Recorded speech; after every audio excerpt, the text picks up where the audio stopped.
Hello and welcome to Tap That MTG, the show where we tell you everything you know about magic that's probably wrong but fun to talk about. I'm Shauna. I'm Leslie. And today we are bringing you a deep dive into the new commander decks that are just coming out.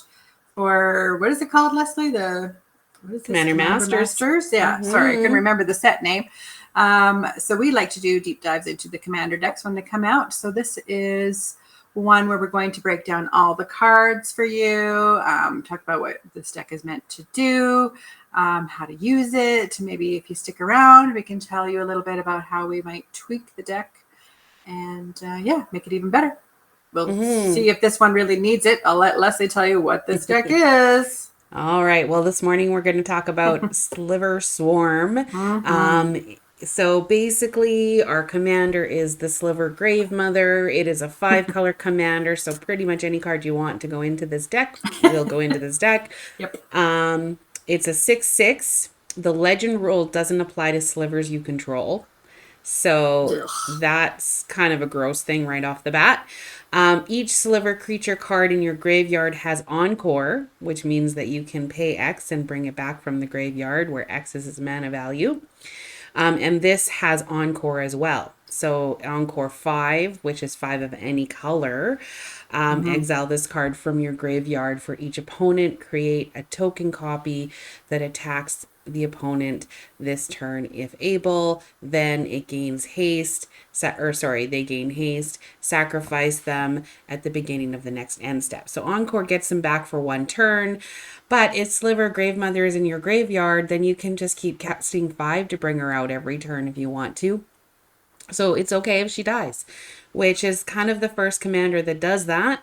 Our slivers are basically, if you've never encountered slivers before, they all buff each other up. They say every sliver has this or that.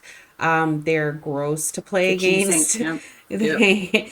Yep. I guess what we will say about this deck is it's a bit of a glass cannon, which basically means dies to board wipes.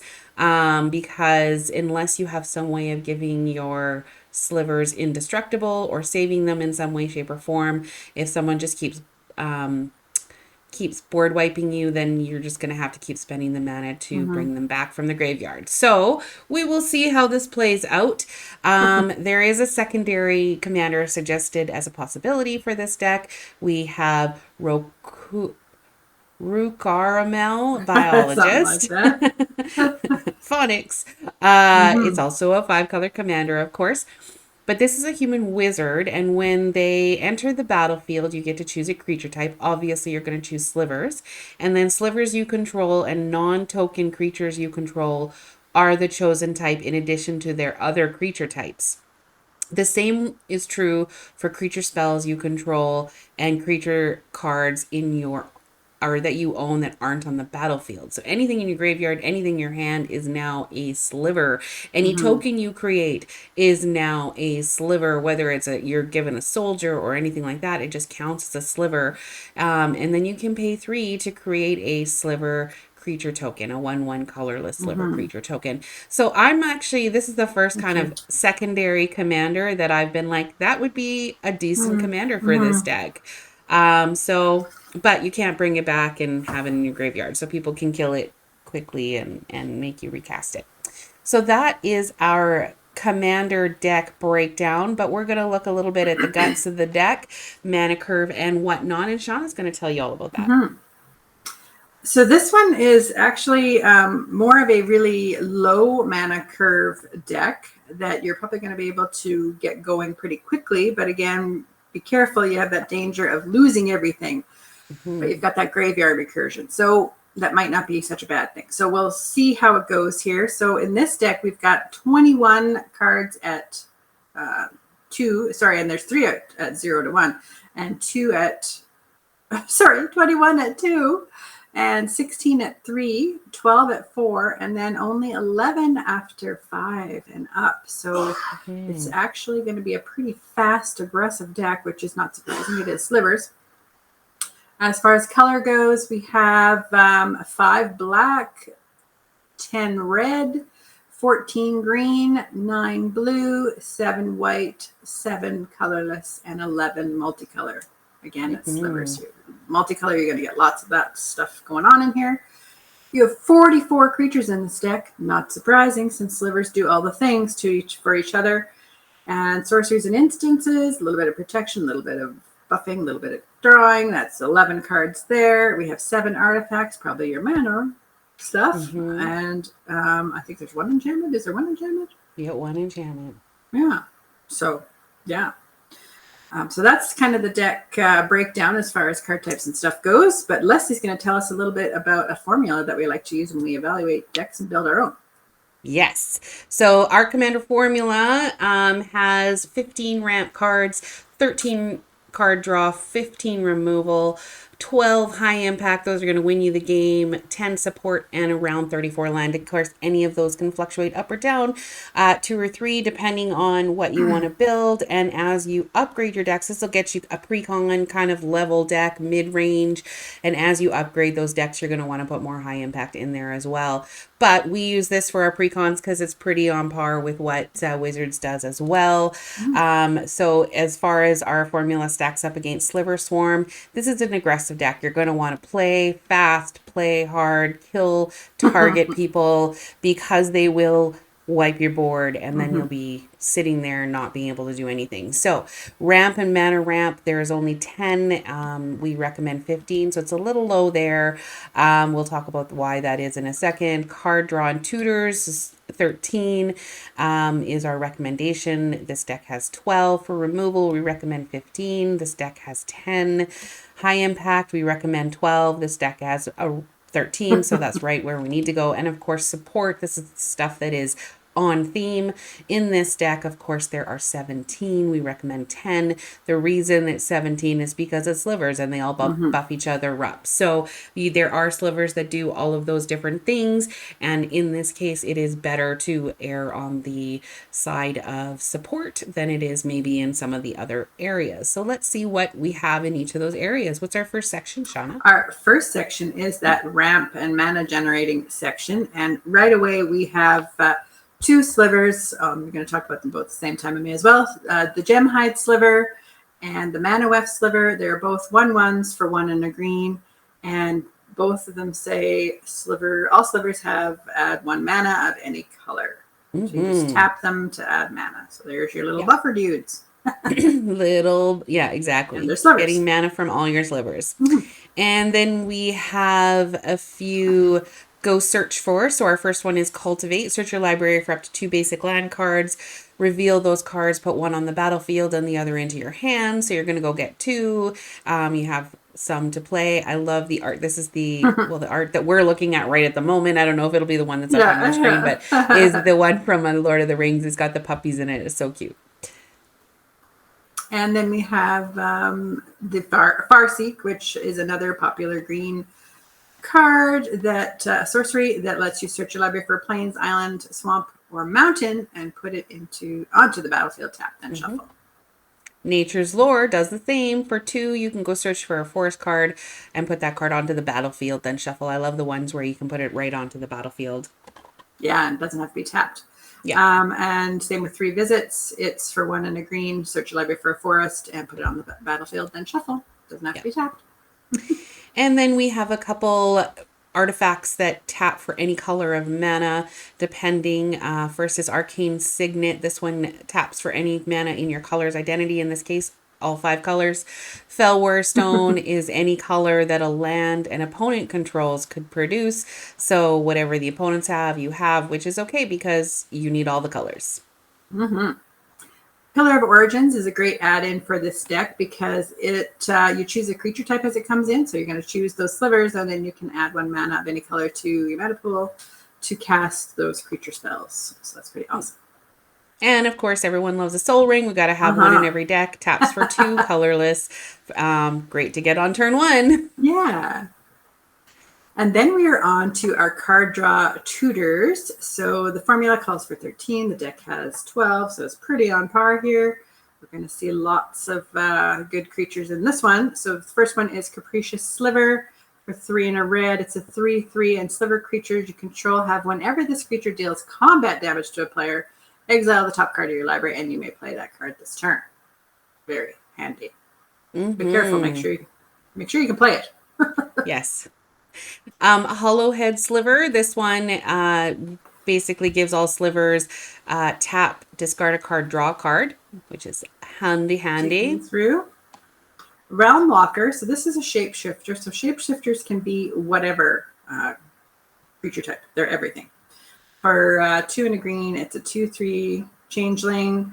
And as it enters the battlefield, you choose a creature type. Again, you're going to choose those slivers. And you may look at the top card of your library at any time, and you may cast creature spells of the chosen type from the top of your library. That's going to be really strong in a deck like this one. Yeah. So Regal Sliver, this is a little buffer up card. However, it allows you to become the monarch. So for 4, you get a 3/3. Sliver creatures you control have, when this creature enters the battlefield, slivers you control get +1/+1. So that's all slivers. And then at the end of the turn, if you're the monarch, at the end of the turn, if you're the monarch, otherwise you become the monarch. So gives you the monarch, which, if you don't know what the monarch is, at the end of your turn, if you're the monarch, you get to draw a card. So you're going to continually be able to become the monarch just by playing slivers. Yeah. People are going to want to steal that from you. Yeah. Synapse Sliver. It's a 4 and a blue for 3/3 sliver that says whenever a sliver deals combat damage to a player, its controller may draw a card. So that's each sliver that's dealing combat damage. That's pretty nice. Yeah. And it's May, I think, right? So you don't, if you don't want to discard a bunch of cards because you don't have a maximum hand size or anything like that, you can just make your choices. I like that. Titan of Littjara for 6. It's a 6/6, so right on par there. This one is an illusion. When it enters the battlefield, you're going to choose a creature type. Let me guess what you're going to choose. Slivers. Titan of Littjara is the chosen type in addition to its other types. When it enters the battlefield or attacks, you may draw a card for each other creature you control that shares a creature type with it. If you do, discard a card. So all you have to do is attack with this big beefy dude, and you get to draw a card for each of those creatures that matches. Whew. That's crazy. And only discard one. Oh my. Crazy. For the Ancestors, it's a 2 and a green. I think this is a new card, maybe. You get to choose a creature type. Slivers. Look at the top 6 cards of your library. You may reveal any number of them from the chosen type from among them and put the revealed cards into your hand. And then you can put the rest on the bottom of the library in random order. And it also has flashback of 3 and a green. So you can play it again from your graveyard and do that all over again. And then it's exiled. And Distant Melody for 4 is a sorcery. You choose a creature type, draw cards for each permanent you control of that type. Lots of slivers on the battlefield. It's gonna be good. Sure to be a windfall. Yes, and that brings us to Windfall. For 2 and a blue, it's a sorcery. Each player discards their hand, then draws cards equal to the greatest number of cards a player discarded this way. You've played all your stuff because it's all low cost, and you're just going to take advantage of Leslie, who has too many cards in her hand, and you're going to get that many too. Exactly. And actually, that's a really good point that you just made about, like, you've played all your stuff because it's really low mana cost. There is risk in this deck of not having anything in your hand because you've played it all and you're being super aggressive. So you really need card draw to refill up your hand. So the faster you can refill your hand and then replay all of those things will be super helpful for you. So then we have some artifacts that take advantage of this being a very tribal deck. Herald Horn is the first one. I love this for a tribal deck. It's a 3 mana cost artifact. And when it enters the battlefield, you're going to choose a creature type. Creature spells that you cast of the chosen type are going to cost 1 less. So that's a little bit of help with your mana. But at the beginning of your upkeep, you get to look at the top card of your library. If it's a creature card of the chosen type, you can reveal it and put it into your hand.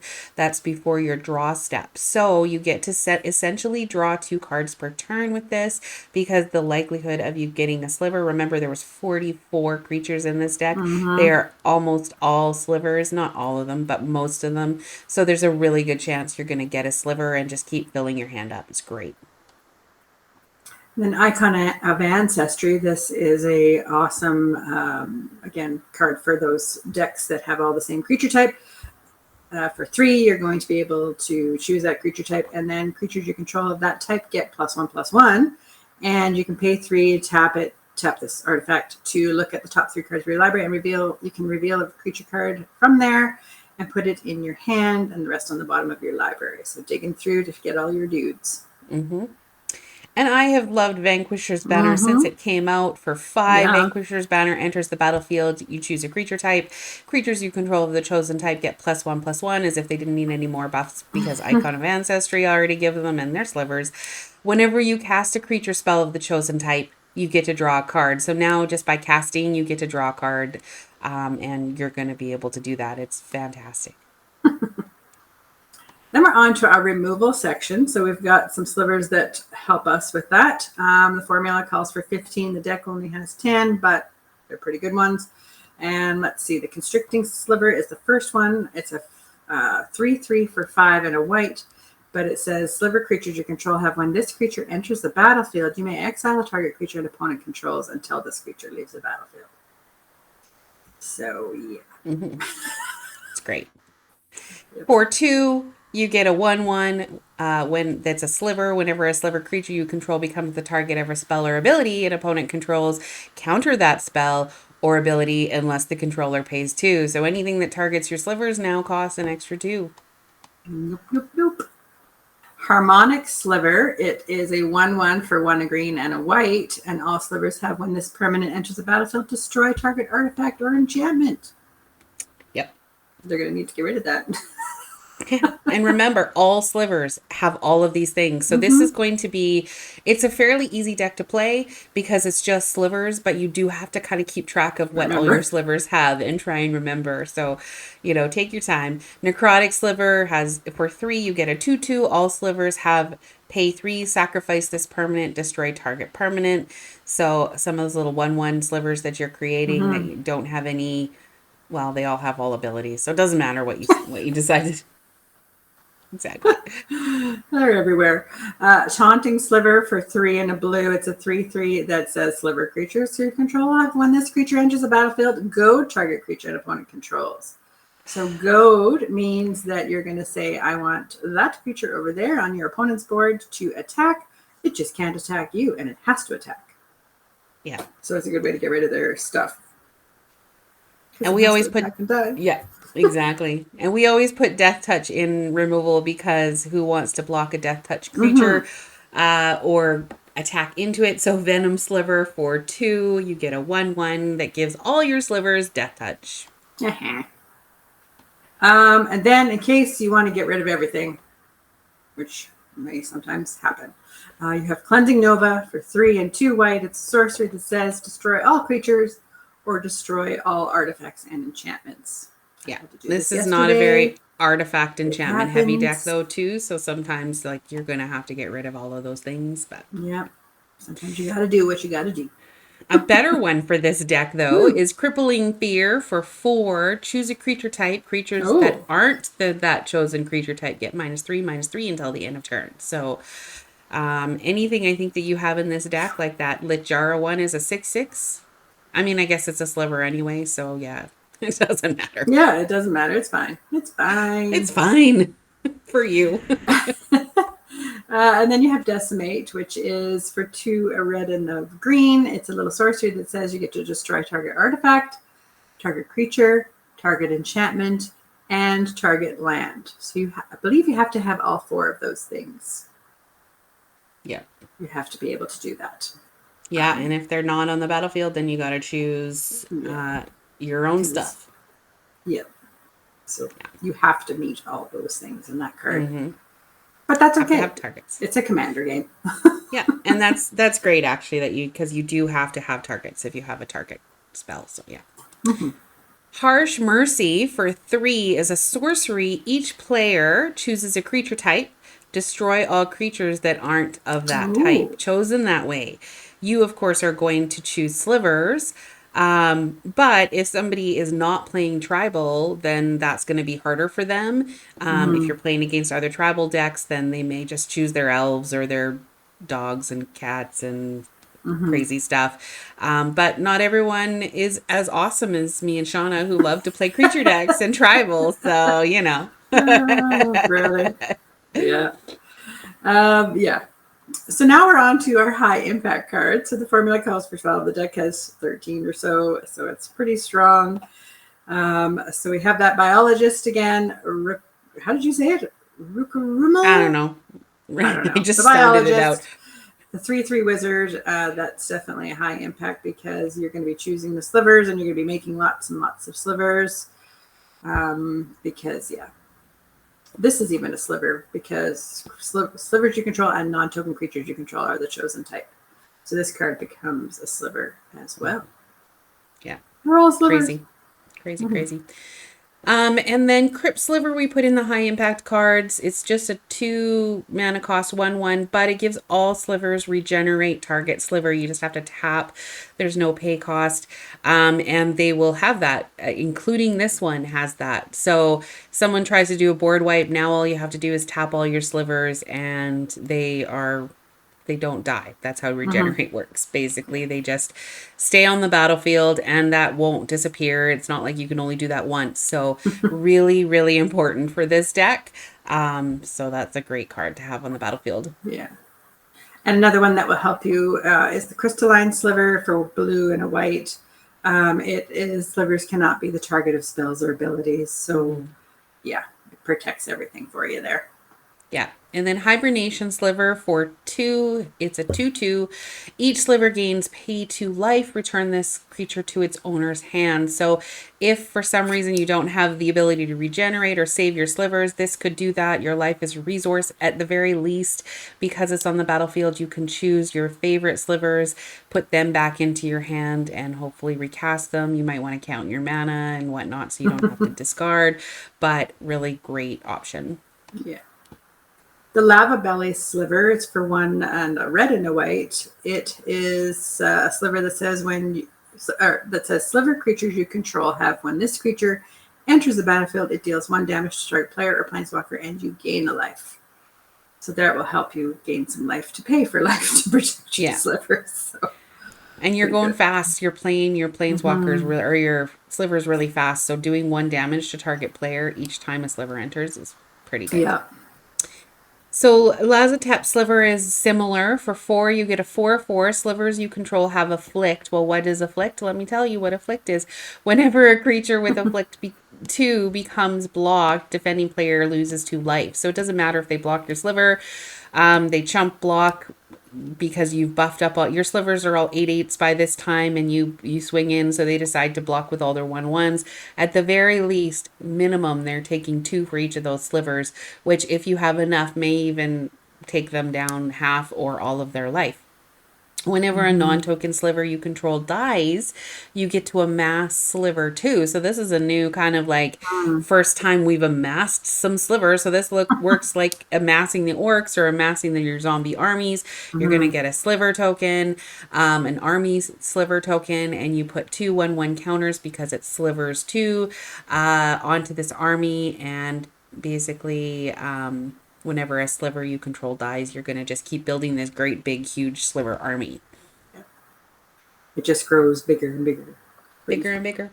It's crazy. Then we have Spiteful Sliver. It's a little red sliver for 2 and a red that says sliver creatures you control have whenever this creature is dealt damage, it deals that much damage to target player or planeswalker. Crazy. Now, if you want to chump block, you can just do the damage back to them. Yeah. Brood Sliver. Whenever Sliver deals combat damage to a player, its controller may put a 1/1 colorless Sliver creature token into play.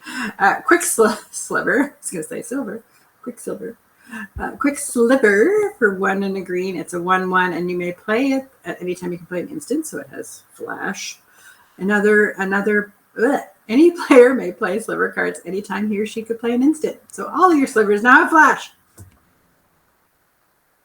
They do too, but whatever. That's ridiculous. They're not playing Slivers. No. Just like this one, shifting Sliver for 3. Slivers can't be blocked except by Slivers. So now all of your Slivers are unblockable. Jeez. Insane. And then the Sliver Hive Lord, 5/5 for all the colors. All of your Slivers now have indestructible. Mm-hmm. That's bad. That's bad for them. Very bad. Good for you. It's fantastic. Descendant's Fury is a little enchantment, the only enchantment that we found in this deck for 4. Yep. Whenever one or more creatures you control deals combat damage to a player, you may sacrifice one of them. If you do, reveal cards from the top of your library until you reveal a creature card that shares a creature type with the sacrificed creature. Put that card onto the battlefield and the rest at the bottom of your library in random order. So all those little 1/1 Sliver creature tokens that you've been creating that don't have their own abilities on them, that aren't helping you with the game, you sacrifice that and turn it into a real Sliver. Crazy. Then we have the Megantic Sliver. It is a 3/3 Sliver, but it's for 6. However, it gives all your Sliver creatures +3/+3. Mm-hmm. So all these little Slivers become really big with all their abilities and stuff. So we thought that one should be in high impact because it's going to win you the game, basically. Yeah. It's pretty crazy. So then we have some support Slivers. These are Slivers that just give your other Slivers some little abilities. They are definitely as powerful as some of the high impact, but maybe aren't the game-winning things that you have. However, the first 3 that I'm going to mention here, I'll give your Slivers haste, so making you be able to be faster. The first one, Cloud Shredder Sliver, does flying and haste. Blur Sliver gives your Slivers just haste, and Firewake Sliver also gives Slivers haste. It also has this little special ability that you can pay 1, sacrifice this permanent, target Sliver gets +2/+2 until the end of turn. So it has a little kind of fire breathing buff. You can sacrifice something if they've blocked it, sacrifice and give something +2/+2 or something like that. So, great. And Sentinel Sliver, it is a 2/2 that gives all of your other Slivers, all of your Slivers, period, vigilance. Can't go wrong with that. Nope. Striking Sliver gives them first strike. Bone Scythe Sliver gives them double strike. Siphon Sliver gives them lifelink.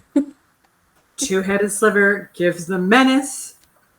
Winged Sliver and Gale Rider Sliver give them flying. And Clot Sliver gives them you could pay 2 and regenerate it. Yeah. So then we get into some of the little buff up ones. So Blade Sliver is going to give them +1/+0. Can you see how cheap these are, you guys? This is crazy. Yeah. And Sinew Sliver gives them +1/+1. Yep. Bone Splitter Sliver is going to give them +2/+0. Getting bigger. Yep. Cleaving Sliver does the same, +2/+0. Yep. And then Might Sliver does the +2/+2. Whew. And the Hatchery Sliver gives them Replicate 1, which means you can copy it for each time you paid that cost. And that means that each spell you cast, or each Sliver your spell you cast has Replicate, and it's equal to its mana cost. So you can double the number of Slivers. What? Get the extra copies. It's crazy. Craze. Nuts. So exactly. As far as land goes in this deck, we have 37 and we recommend 34. Because you're going to want to be like playing your slivers really fast, you want to have enough to play. You might be okay with 37. We always recommend kind of playing with the deck first to see where it's at and whether you need to make any tweaks. But that brings us to the time you've been waiting for is our tweaks. There Yes. wasn't a ton that we thought this deck Hmm. needed right off the bat, but we do have a few options for you that might help you out. The first one is a little bit of protection. As we said, you're going to die to board wipes if you don't protect your slivers. So Hmm. heroic intervention is a no-brainer. Permanents you control gain hexproof and indestructible till the end of turn. So it's a nice little 2 mana cost instant that will help. Antifarious protection. It is instant for 2 and a white. Until your next turn, your life total can't change, and you gain protection from everything, and all your permanents phase out. So then you have to exile this card. But yeah, you just kind of put everything on hold on your side of the board, and they can't touch you, and they can't touch your stuff. So Yeah. helps. And then Eldrazi Monument is a little Mhm. hard to find card, but it is a very good card for any tribal. And if you end up owning one, then I would put it in all the tribal decks that you have. Creatures you control get plus, actually, any deck. It doesn't matter if it's Yeah, tribal. doesn't matter. Creatures you control get +1/+1, have flying. And here's the kicker, indestructible, which you need. Now, you do need to sacrifice a creature at the very beginning of your upkeep. So you do need to make sure that you have a wide board in order to do that. If you can't, you have to sacrifice Eldrazi Hmm. Monument. So, I mean, it's not without its risks, but if you are playing a deck like Slivers where you're just making a whole bunch of They're everywhere. slivers, it's easy to sacrifice. Yeah. Yeah. Then we thought the One Ring, which just came out recently for 4, an artifact is that it's indestructible. When it enters the battlefield, if you cast it, you gain protection from everything until your next turn. So just to give you a little bit of breathing space, protect your dudes a little bit, and then at the beginning of your upkeep, you lose a life and you for each burden counter on the One Ring. And you can tap this and put a burden counter on it and draw a card for each burden counter on the One Ring. So we thought gives you a little bit of card draw as well as that protection there for an instant. Yeah. Yeah. And we looked at some slivers that might not be in this deck. Of course, they can't give you every good sliver ever. You need to do some work yourself. So the first one is Sliver Legion. This one's gross. 5 color 7/7, which already 5 mana for a 7/7 is very good. But all sliver creatures get +1/+1 for each other sliver on the battlefield. So, however many slivers you have, you just add +1/+1 for each other of those. So basically, all slivers -1, because it doesn't count itself. So yeah, so that's crazy. You have 20 slivers out, they each get Uh, 19/19. Yeah. yeah. And Sliver Overlord, this is another really strong 7/7 for the 5 colors. And you can pay 3 and search your library for a sliver card, reveal that card, put it in your hand, then shuffle your library. Like it's, oh, Yeah. yeah. Speaking of 7/7s for 5, Mhm. the first sliver. Uh, so this gives all your slivers cascade. So what is cascade? Well, when you cast, basically then when you cast a sliver, you exile cards from the top of your library until you exile a non-land card that costs less. You may cast it without paying its mana cost. Put the exile card on the bottom of your library in random order. Sliver spells all have cascade. So you'll have to keep going until you find something that costs less. But if you're paying something like the first sliver, pretty much any of your slivers will come on the battlefield with no problem, and you just get it for free.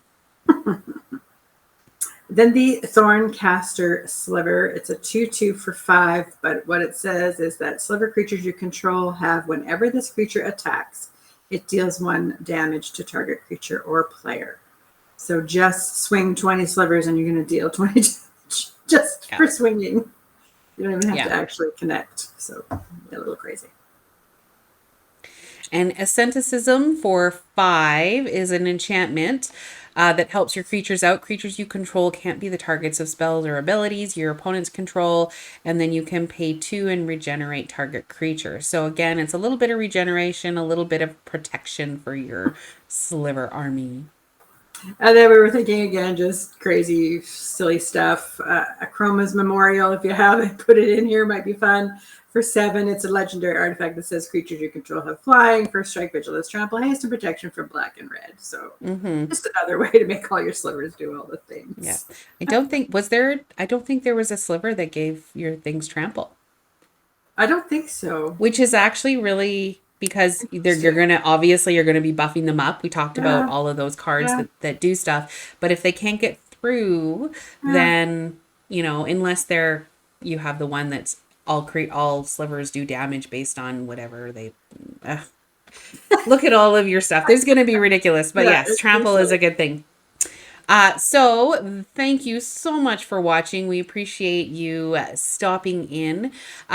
If you have found us, you found us on YouTube, but we are also available on Twitch. Also, feel free to connect with us on Facebook, Twitter, Instagram. We'd love to hear how you would tweak this deck. If you had any other suggestions, protection, or things that you think this deck is Mhm. lacking, we'd love to hear from you. That's it for this time.